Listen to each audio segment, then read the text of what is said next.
Hey, Randall, is Jeffrey Jeff, or is it Weird Jeffrey? That's what I thought. Thank you.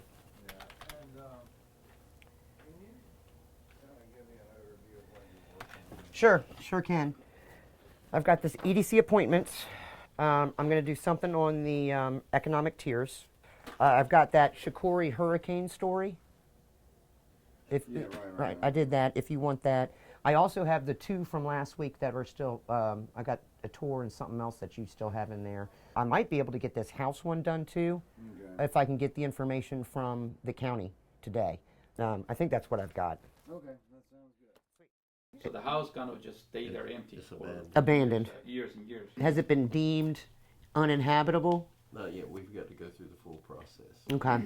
And so it's better when the owner is willing to demolish it. It costs half as much and probably less time too, right? Absolutely, absolutely. Yeah. The process normally runs for about a year.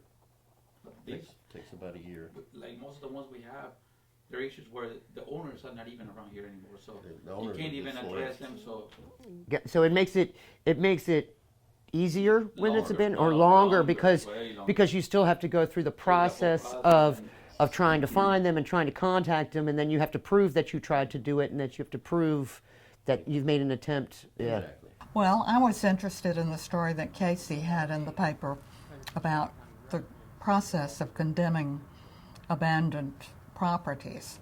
Probably a lot of other people have driven by these abandoned houses and wondered, well, why didn't the town do something about this?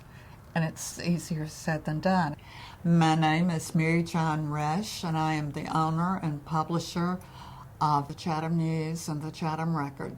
A community newspaper is where parents are going to read about their child scoring a touchdown in the football game. People can take a picture of their mom and dad celebrating their 50th wedding anniversary. And then, of course, you have your news stories of fires or local politics. Basically, if you want to read about what's going on in county government or anything like that, you're going to have to read it here. There's a trend with newspapers nationwide. You have fewer dailies and you have chains, and there are very few locally owned newspapers. We're a rarity or an oddity, whichever you want to say, and that we're still locally owned. Alan used to be approached every once in a while by someone who wanted to buy the paper. Is it for sale? They'd ask, and he'd say, "Oh yeah, it's for sale." And he'd say, "How much do you want?" And he would name some astronomical figure, 10 times what it was worth on the market, because he didn't really want to sell it. Community journalism is a different animal. The people you write about are the same people whose children go to school with your children. You see them at work, at church, at PTA, at ball games. You sit beside them in restaurants. There have been times there was a fine line between pursuing something and trying to be sensitive to folks' feelings. I remember one night I was here by myself putting the final pages together, and the fire alarm went off. A person lost their life in that fire. Jeff's a great photographer. He had picked out a couple of shots, including one of the man's wife, and the expression on her face just grabbed my attention. And I thought, that's a great picture. It's full of composition, it's full of emotion, it's full of pathos, it tells a story. And I thought, I can't run that picture because of the expression on her face.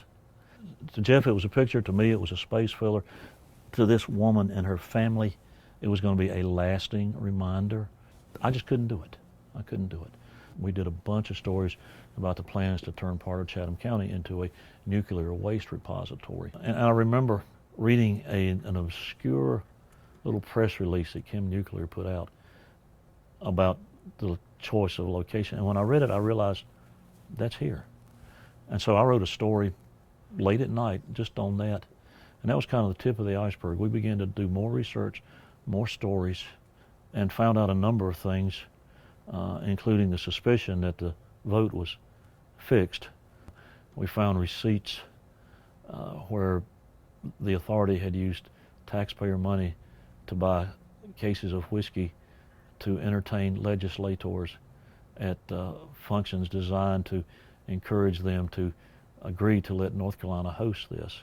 I mean, we wrote a ton of stuff, but after we started getting into it, then dailies picked it up, the Durham Herald picked it up, the Raleigh News Observer. We were the first, we did the most coverage. That was a high water mark for us.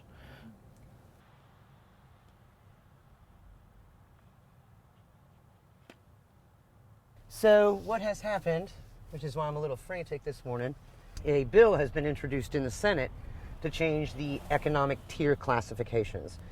The state rates each county.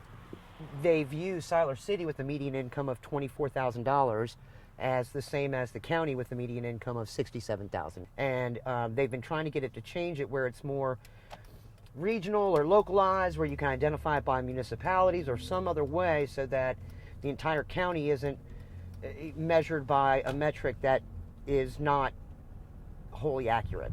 And so what they have done with this new bill, they've kind of done the opposite. Most people don't sit there and stare at grants and legislation, and they're not policy wonks. And so part of what I'm trying to do is write it in such a way that the average reader understands not only what this is, but the ramifications of what it is. Because I have to write it in a way that somebody who hasn't read these 100 pages of stuff to understand it, because it's too much to churn. I'm just trying to do the research to see what is the truth, right? What is the truth? Has Chatham County been lumped in because it actually is getting more than its fair share, or is it just because the calculations are not giving the full picture, right? If Chatham County has been getting more of a lion's share of grants, and that makes sense, okay?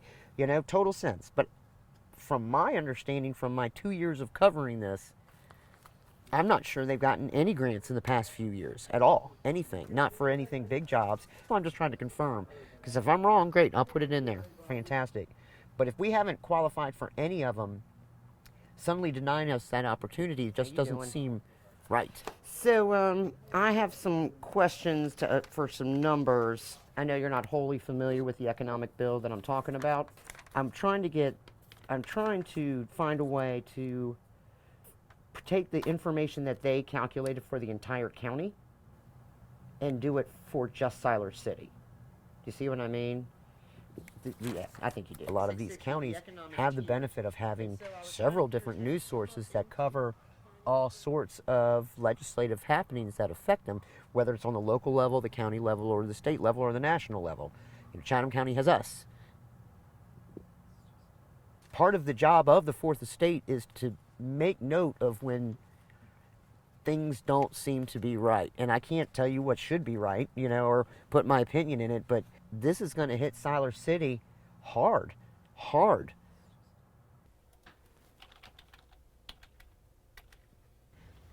How do I write it so that everybody can get it and understand what it means? And so that's why I tend to get a lot of stuff. It doesn't all get in there. Sometimes I need to go through and get that stuff just so that I can figure out how to write it in a way that is digestible, to folks sitting at scooters eating breakfast, where they can sit there and go, well, damn, what do I need to do now? What do I need to do?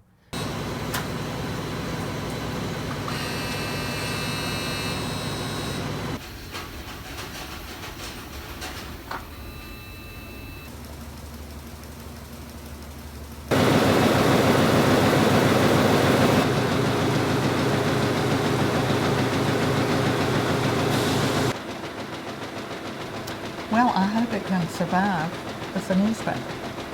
With the support of the community, it's going to be a two-way street.